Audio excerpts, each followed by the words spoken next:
Sa headlines kan mga barata, mang evacuee sulik ang bulkan mayon, may kanya-kanyang agrangay sa evacuation center. Pagselebrar kang kapistahan kang itom na Nazareno sa syudad kang Naga, naging matunino.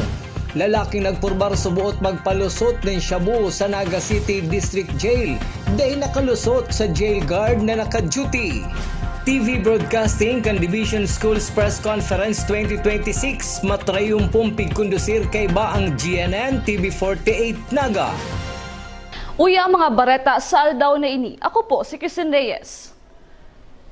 Mayong nairistrong anuman na problema ang mga miyembros kan ihos na Nazareno digdi sa syudad din Naga. Kasumpay ka nagtapos na kapistahan kaini ka nakalihis na simana. Susog kay Brother 3rd Nico Sirios kan ihos na Nazareno. Puon kandarahon ang imahe ni Jesus Nazareno haling Bula, Camarines Sur. Nagkaigwa ni novenaryo nin siyam na aldaw, replica procession hasta sa kaaldawan kainikan nakalihis na Biyernes. Ang Mayo man subot na nutaran na problema. Mahiling man subot sa mga video as in retrato na haros na okupar kan mga deboto ang tinampo na inagihan kan prosesyon kan nakalihis na simana na nagpapahiling na mas dakol subot ang nag-atindir ngunya na taon sa kapistahan kang Jesus Nazareno digdi sa syudad din Naga. So far po sa assessment po kang pamunuan kang ihos de Nazareno Bicol Unit Lerma.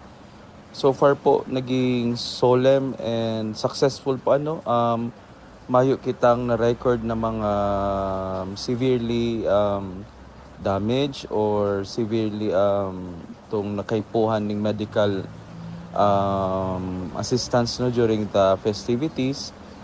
And then, mayo din kitang masyadong nadangog na reklamo manunungod po sa mga sa peace and order no kansa tuyang mga okasyon, prepararan mi na dakul tao kaya we ask some more assistance no, though igwa nakita ning mga plano, pero we ask more assistance sa mga partner agencies, sa mga volunteers sa government aram ta na madakulan tao. And then yun, naging successful, naging magayon ang sa tuyang kapistahan ngunya na taon. Sa lado ka Naga City Police Office, generally peaceful si kabilugan kansidang assessment. Mayong significant incident na nangyari na na-monitor o na-report sa opisina kan NCPO. Inabot manin sobra sarong oras sinaging ginibong traslasyon kang itom na Nazareno kan nakaaging Biyernes, kung sain aabuton sa 16,000 na mga deboto ang nagpartisipar. Sa kada tinampo, nakabantay man ang 600 na kapulisan kan Naga City Police Office na nakatabang sa pagmantinir kang seguridad kan publiko. Celebration ng Nazareno, Black Nazarene. So nagkaigwa kita ng generally peaceful since mayo kitang naitala na monitor na any significant incident na nangyari during the celebration.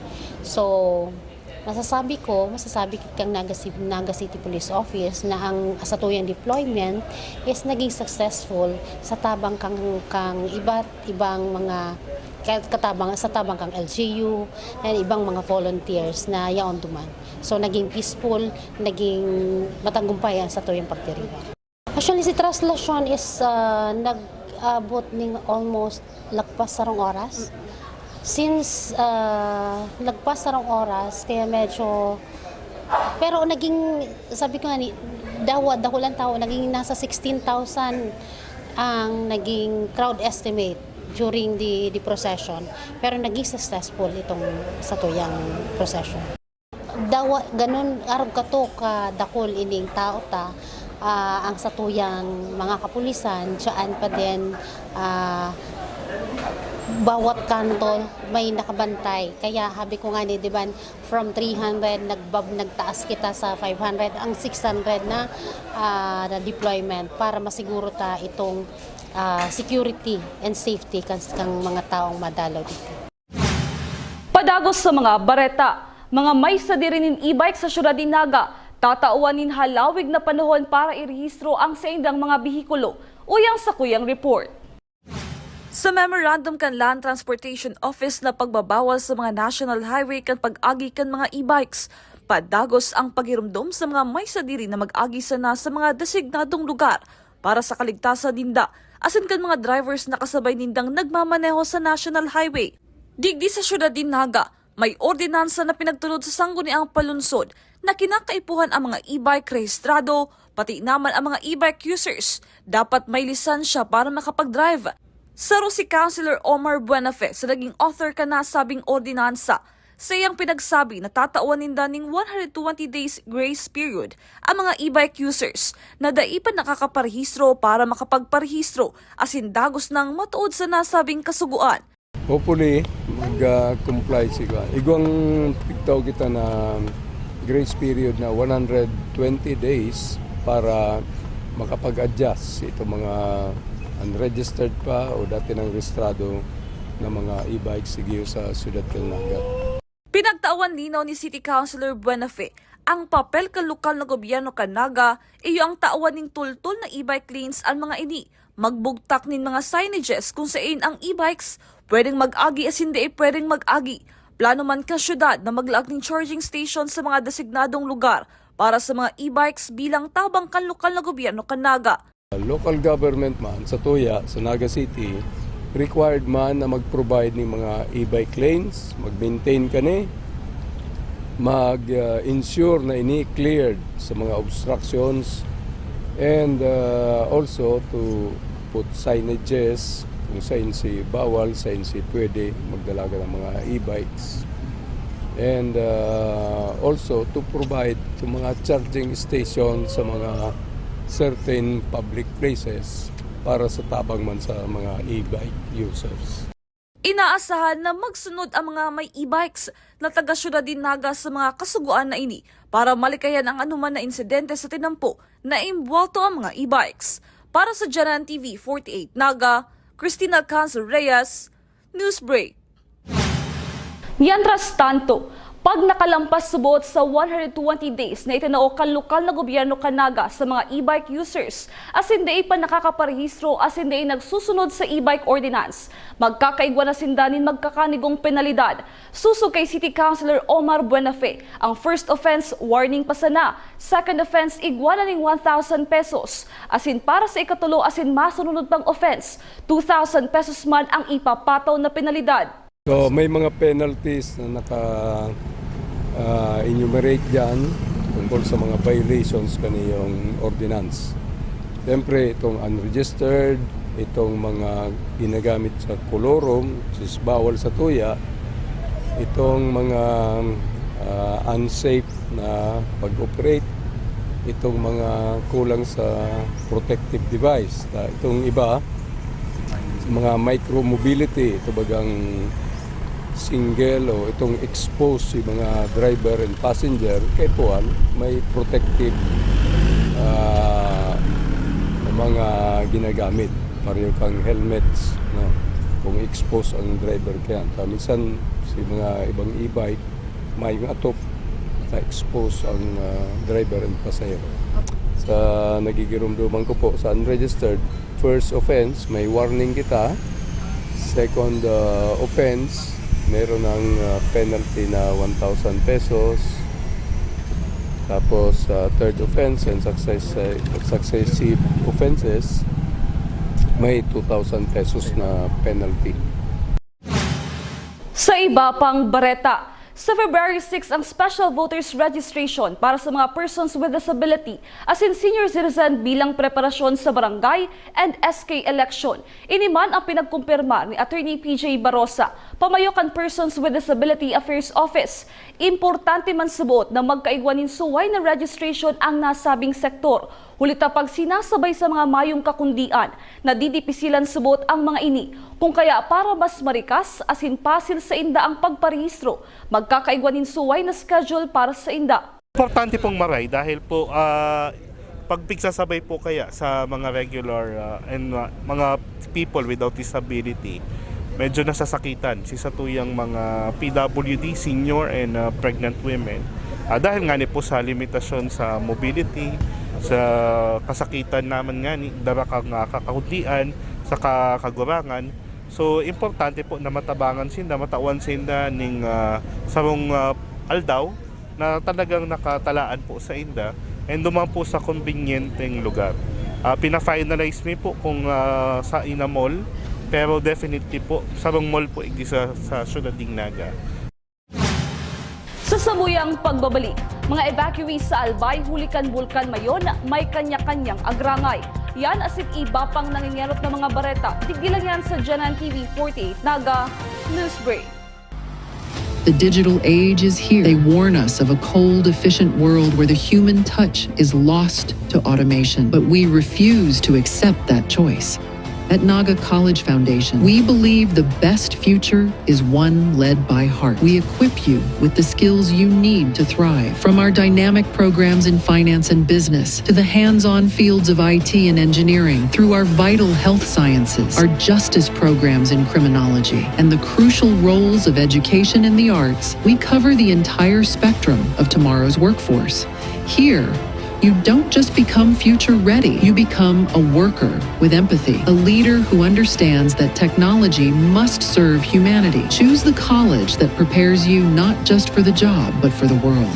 The future is here at NCF. Enroll at Naga College Foundation. Let us build a brighter, kinder tomorrow. The future is a race. At Naga College Foundation, we don't just keep up, we set the pace and we change the game. College of Business and Management, where ideas grow into enterprises. College of Teacher Education, shaping minds that shape the nation. College of Health Sciences, where compassion meets innovation. College of Engineering, designing solutions that redefine tomorrow. College of Arts and Sciences, fueling creativity, culture, and connection. College of Accountancy and Finance, empowering the economy through mastering numbers and markets. College of Criminal Justice Education, protecting communities with excellence and integrity. College of Computer Studies, coding the language of the future. And with NCF micro-credential programs, you don't just wait for the future, you leap into it. Gain and demand skills fast, short, powerful, and flexible. Designed to fit your life and fuel your career. 8 colleges, endless possibilities, and micro-credentials to keep you ahead of the game.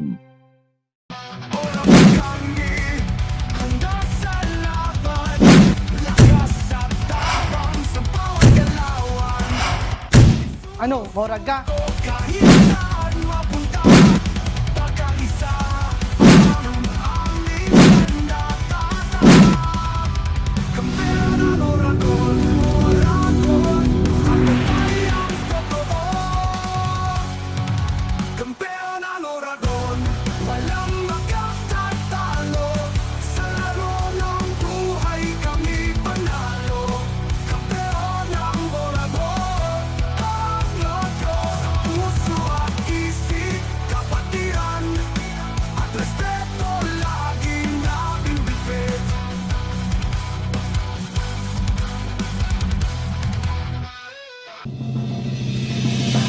Magkaibahan ngunyan sa custodial facility kang Pasado alauna immediately pagkaabot ng sultan.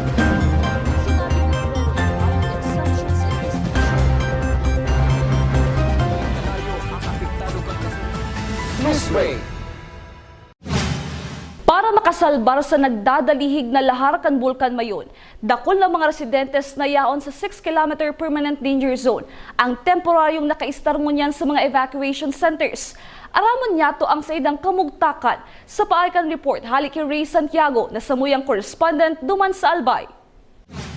Huli kan peligro na darakan padagos na pag-aalburuto kang Bulkang Mayon, dakol na mga residentes ang nasa evacuation center na sindang may kanya-kanyang inaatubang na sitwasyon sa Urualdaw. Saro sa mga naging reklamo kang evacuees, iyuan nariribukan sinda sa laog ang evacuation center, hulit ang may mga kaibahan sindang mga aki. Saro pa sa ipinagrereklamo ninda, iyuan pa ulit-ulit na dilata na sa indang pigkakakan. Sigun sa sarong evacuee sa San Jose Elementary School sa Malilipot, Albay na may 297 na pamilya na kun mayo sindang budget sa Arualdaw pirming dilataan sa indang panira kaya nadidipisilan sinda sa laogang evacuation center.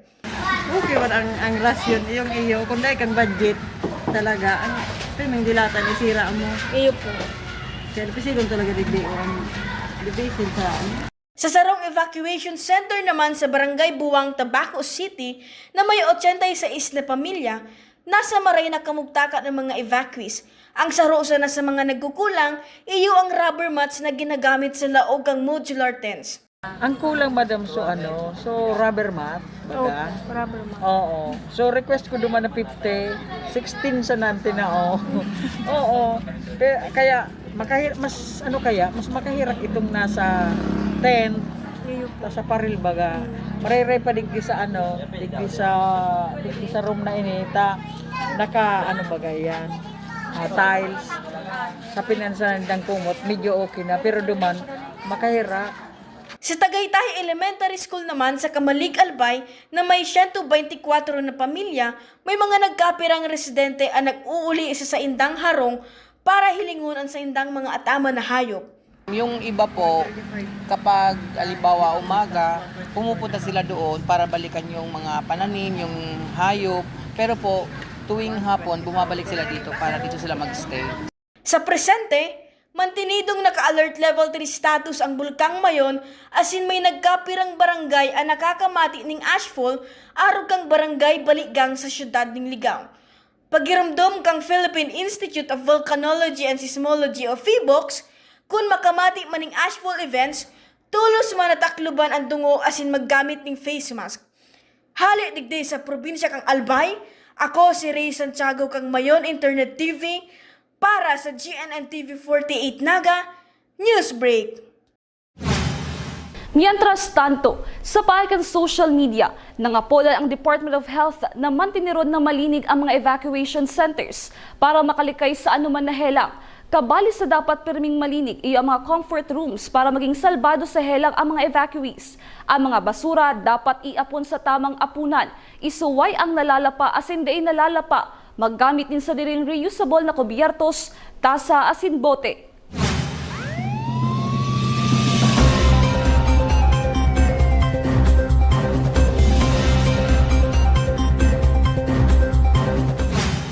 Sarong lalaki na mabisita sa Naga City District Jail, nakuanan nin illegal na droga na itinago sa sayang underwear, alagad nakapkap kan jail guard. Ang detalye sa report ni Cristina Valenzuela. Sa kulungan kang Naga City Police Station 6, buminagsak ang 25 anyos na si alias Joe na subuot mabisita sa sarong PDL kasuod maning aga sa BJMP Naga City District Jail Male Dormitory. Naaresto ang suspect matapos ining makuanan kang jail officer ning duwang plastic sachet ning shabu na nakapatos sa itom na tape kan gibuhon ang body search sa suspect palaog sa BJMP. Nakapkap subuot kang jail guard ang illegal na droga sa underwear kang suspect. Kinakalkulong nasa 54,400 pesos ang kantidad kang shabu na nakuha sa iya. Tulos man na isaangat kasuod ma ang kaso laban sa suspect matapos na makumpirmar kan PNP Forensic Unit na shabu mananggad ang darakaini. Actually, itong drugs na nakuha sa BJMP, nakuha ini sa sarong madalaw sa sarong PDL ta. So, mga bandang alas 9:15 ni umaaga habang itong suspekta palaog sa BJMP sarong jail officer, itong jail officer na nagbabody search, di ba paglawag sa jail, ibabody search ka. Habang nagbabody search siya, nakapa niya sa something sa may underwear, itong matagas na bagay. So, iyon na to, kaya na-find out na during pagpaluwas, nahiling na suspected shabu. So, upon examination kang forensic unit, nag-positive ini sa illegal drugs. Kaya kan sudma, i-final ta ang kaso for violation of Section 11 of Republic Act 9165. Duman nga ni itong confiscate duman sa suspecta is duwang plastic nakarap ning black tape containing white crystalline substance, suspected shabu, more or less 8 grams na sa market value kani is nasa 54,400. Iniimbestigaran pa kang PNP Naga kung ang drogang nakuha ki alias Joe dadarahon sa laog kang kulungan o may ibang katransaksyon. Kabali pa sa aaraman kang otoridad kung kaano-ano kan suspect ang bibisitahon kaini. Mayo kaming ideya kung kung dadarahon sa laom or day may pa pero i-validate ta. Para sa GNN TV 38 Naga, Cristina Valenzuela, Newsbreak. Huli kan pagpurbar na magpalusot ng illegal na droga sa BJMP Naga City District Jail Male Dormitory. Sinabi ni Police Captain Daisy Angeles, tagapagtaram kan City Community Affairs and Development Unit, na mahigpit ang kada police station kan Naga City Police Office sa pag-inspeksyon sa gabos na gamit na daradara kan mga nagbibisita sa mga persons under PNP custody o PUPC. Antes makalaog sa kulungan, ang mga gamit nagaagi ini muna sa proseso para malikayan na makalusot sa mga bawal o pinagbabawal kan otoridad. Sa mga police station, actually, ang proseso ng pag mayon madalaw, ganun din, sinisearch din yan na mga maggabos na nilalaog, bago yan ilaog, sinisearch yan. Since dakol tang mga bawal na ilaog, so kailangan i-search. So may yan ang, yes. Yan ang protocol, yan ang SOP. Kailangang i-search para day kita malusutan. Sa iba pang police report, 15 gramo nin subuot shabu ang nakumpiskal sa mga sospek na pinagbistong si Ayas Antit, 34 years old, Ayas Nico, 35 years old, mga aircon technician na parehong residente kang Syudad Dinaga, asin sarong laborer na si Ayas Obet na Tagalupi, Camarines Sur, matapos ang ginibong anti-illegal drug buy-bust operation kan Sipokot Municipal Police Station kan nakalihis na aldaw sa sitio Buring, Barangay Kalagbangan, Sipokot, Camarines Sur. Ang nasabing illegal na droga ang nagkakantidad 102,000 pesos. Ang nasabing mga sospek ang mga street-level individual. Padagos sa satuyang police report, lalaki na diskubreng mayo na ninbuhay sa may Holy Rosary Minor Seminary kasuod mang aldaw na Domingo. Ang detalye sa report ni Cristina Valenzuela. Alas 7:25 kasubanggi, Enero 11, kan madiskubre kan sarong lalaki na dapat masimba sa Metropolitan Cathedral ang 58 anyos na si John Victor Felix na mayo na ninbuhay sa hallway Holy Rosary Minor Seminary sa Barangay Santa Cruz, Naga City. Ang nadiskubre na gadan kasubanggi, residente kan Zone 1 Baras Kanakman, Camarines Sur. Susug ki Police Captain Daisy Angeles, kada udto nagtuturog sa nasabing lugar ang biktima sigon sa mga nakahiling digdi na security guard asin paratindanin kandila. Sa investigasyon kan PNP Naga, may problema sa pag-iisip ang biktima asin 20 taon na ining nag-uuli sa pamilya. Kang January 11, alas 7, sudma, alas 7 ning banggi, alas 7:25 ning banggi, habang itong sarong baka man residente pag taga Sipokot. From Sipokot, masimba sa katedral. So nahiling niya sa palaw siya, nahiling niya sa hallway ito nga ning mayon ng buhay na lalaki. So 58 years old na taga Baras Kanakman. So upon inquiry sa family and duman sa security guard katong katedral, sabi duman nagano talaga ni nagpapahingalo or nagtuturog duman sa may hallway talaga permi every after lunch, so duman siya nagpapahingalo and kansbanggi nga ni yun na yan na nahiling nagadan siya. Then sabi kang avant investigation, sabi kang mga candle vendor duman, pabalik-balik ni duman. Then medyo may difference siya sa pag-iisip.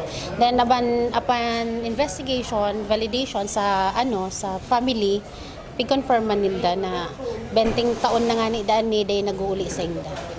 Si pangaran katong nagadan is John Victor Felix na 58 years old. From Baras Kanakman. Mayo pang kapot na autopsy report ang Naga City Police Office na makapagsasabi kung ano ang ikinagadan kaini. Orog na tadain naman nagtugot ang pamilya kanagadan na ipaisiraron pa ang bangkay sa autopsy. Pinaglinaw ni Police Captain Angeles na base sa initial na investigasyon, mayong nahiling na foul play sa nangyaring insidente. Alagad padagos man giraray ang investigasyon kan mga otoridad. Actually, mayo kaming kapot na cause of death pa kani. Since nag-request nga ni kami digdiyo kang ning autopsy, kaso ang family habo naman ni pa-autopsy. Siguro may hilinta itong cause of death niya duman sa death certificate. Base duman sa initial na investigation, mayo man foul play na nahiling sa body cam victim. Mientras tanto, kinuanaman kan pamilya ni John Victor Felix ang bangkay kaini as hindi nara sa sarong punerarya sa Kararayan, Siyudad ng Naga. Para sa GNN TV 38 Naga, Cristina Valenzuela, Newsbreak. Sa iba pang bareta, TV Broadcasting kan Division Schools Press Conference 2026. Matrayumpong pigkondusir kaibanan ang GNN TV 48 Naga. Ang detalye sa report ni Campus Correspondent Dylan Talagtag. Sa taunang Division School sa press conference, liwat nagtitiripon ang mga eskwelahan sa Naga City na kabali sa kompetisyon sa maniba-ibang kategorya kan campus journalism. Ngunya na taon, rooted in stories, rising in strengths, amplifying Bicolano voices through campus journalism ang naging tema kan aktibidad. Obheto na mas papusugon ang kaaraman kan mga Bicolanong estudyante manungod sa journalism. Ini ang primerong pagkakataon na ang DepEd Naga nagkaigong collaboration sa Naga College Foundation as in GNN TV 48 Naga para sa TV News Script Writing and Broadcasting category. Nagsirbing guide ang NCF as in GNN TV 48 Naga sa mga competing schools sa kung paano mag-produce ng dekalidad as in magayon na flow kan TV broadcasting. Bago punan ang kompetisyon, nagkaigong lecture session ang mga estudyante kan competing schools, resource speakers and judges, sina Engineer Limuel James Maliapre, na pinanginotan ang paghiras kan sa iyang kaaraman manungod sa technical foundation kan broadcasting. Asin ang TV broadcaster na si Riza Mustar Santos na nagtaong comprehensive talk sa lado kan effective journalism. Sa TV News Script Writing and Broadcasting, apat na bistadong eskwelahan sa lado ng Campus Journalism kan Naga City ang nagpartisipar. Camarines Sur National High School, Naga City Science High School, Ateneo de Naga University, asin Naga College Foundation Incorporated. Sa pagpuon kan kompetisyon, kanya-kanyang diskarte asin kaaraman ang ipinamalas kan mga student journalists. Sa news writing, di matatawaran ang dedikasyon kan hobenes na maghatod nin magayon na istorya. Sa live broadcasting, mas naging madiskarte ang mga estudyante sa paghandle ng pressure asin sa pagproduce ng comprehensive live broadcast. Ginibo ang kompetisyon sa audiovisual room kan GNN TV 48 Naga. First time po nila sumali. First time po namin sumali dito sa TV broadcasting. Nakakaba po siya na kami po ang inot. At the same time, nakaka-excite siya because learning something new and some experience.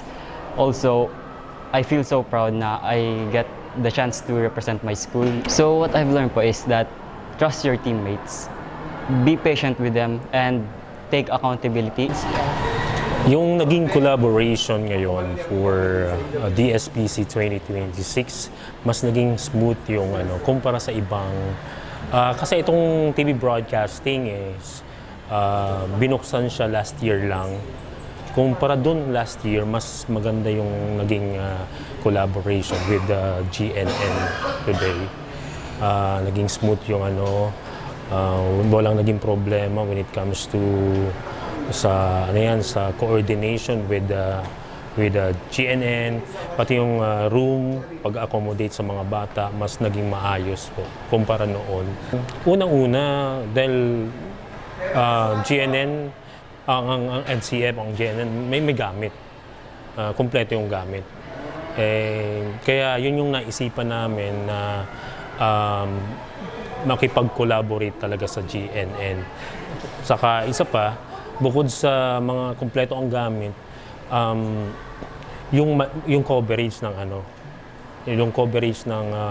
GNN when it comes to viewers, mas maraming naaabot.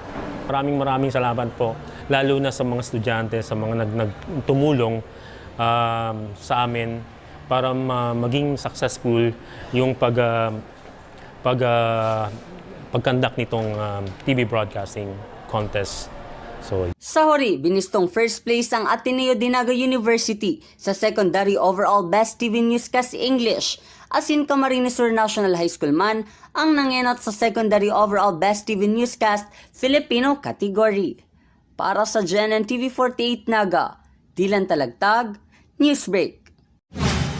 Iyan ang mga bidang baretang nakalapkan mas pinakusog na puwersa kan GNN TV 48 Naga News and Bicol Affairs. Day malingaw na i-follow ang samuyang official Facebook page, GNN TV 48 Naga. Padagos kaming mahatod din mga baretang garantisadong nangingenot as napapanahon. I-hit ang subscribe button sa muyang official YouTube channel, GNN TV 48 Naga, para updated kita sa mga bareta as istoryang bidaan Bicolano. Ako po si Kisin Reyes, asin ini ang GNN TV 48 Naga Newsbreak. Tanga diri ko nababay na GNN TV 48 Naga. Kalma! Lumipat lang ang GNN TV 48 Naga sa channel 48.1. What? Direk, ang simple lang ng solusyon dyan.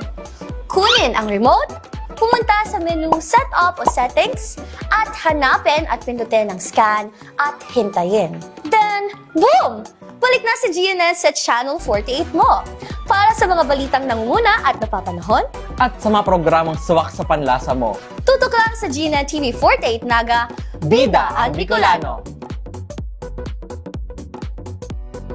Be a champion, be a tiger today. NCF's the quest, let's lightning your way. At the Naga College Foundation Basic Education Department, we provide an environment where innovation is nurtured and resources promotes collaboration and discovery. Our students benefit from hands-on learning in cutting-edge science and technology laboratories, bridging theory with practical application. We maintain a supportive institutional framework, ensuring a safe, clean, and academically focused atmosphere for every student. Beyond academics, our comprehensive facilities, including sports, develop leadership, teamwork, and discipline. NCF is proud to be a LASO-accredited institution, a recognized mark of excellence and high-quality education. This is Naga College Foundation Basic Education Department. Changing the game. At NCF, we're all about that holistic grind. Hands-on training, real-world experience, and affordable education that gets you industry ready. Shoot to edit, dito from concept to screenwriting. From shooting to editing to actual broadcasting, NCF was the first and the only school that has its own operational television and radio stations. No boring stuff, just real skills for the real world. Jika na ba? Be a tiger today.